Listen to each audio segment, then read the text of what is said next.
1820 का Bharat. East India company धीरे धीरे पूरे देश को अपने कब्जे में ले रही थी। राज्य गिर रहे थे, राजा झुक रहे थे और अंग्रेज सोच चुके थे अब उन्हें कोई नहीं रोक सकता। लेकिन उन्हें ये नहीं पता था कि कर्नाटक की एक छोटी सी रियासत उनकी नींव हिला देने वाली है। उस रियासत का नाम था कित्तूर और उसकी रानी चेन्नम्मा। रानी चेन्नम्मा सत्ता के लिए नहीं, अपने लोगों की रक्षा के लिए राज कर रही थी। वो सिर्फ एक रानी नहीं थी, वो अपनी मिट्टी की ढाल थी। लेकिन किस्मत ने उन पर एक के बाद एक वार किए। पति का देहांत हो गया, राज्य का कोई उत्तराधिकारी नहीं बचा। रानी ने एक बच्चे को गोद लिया, लेकिन अंग्रेजों ने उसे मानने से इनकार कर दिया। ईस्ट इंडिया कंपनी का फरमान आया, अब कित्तूर ब्रिटिश राज का हिस्सा होगा। यहीं इतिहास ने करवट ली। रानी चेन्नम्मा ने अंग्रेजों को साफ जवाब दिया, कित्तूर बिकेगा नहीं और झुकेगा भी नहीं। किले के दरवाजे खुले, तलवारें खिंच गईं, तोपें तैनात हो गईं। अंग्रेजों ने हमला किया, लेकिन उन्हें अंदाजा नहीं था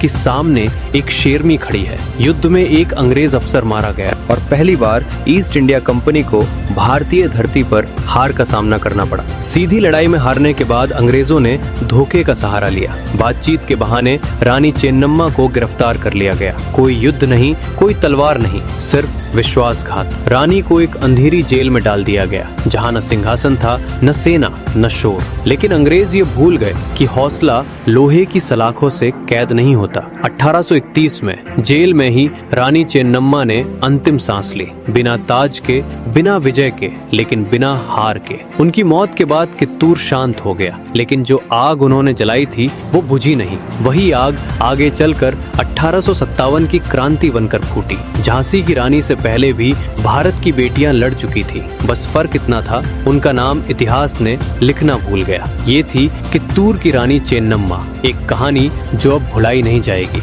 रानी चेन्नम्मा के लिए एक लाइक जरूर करें।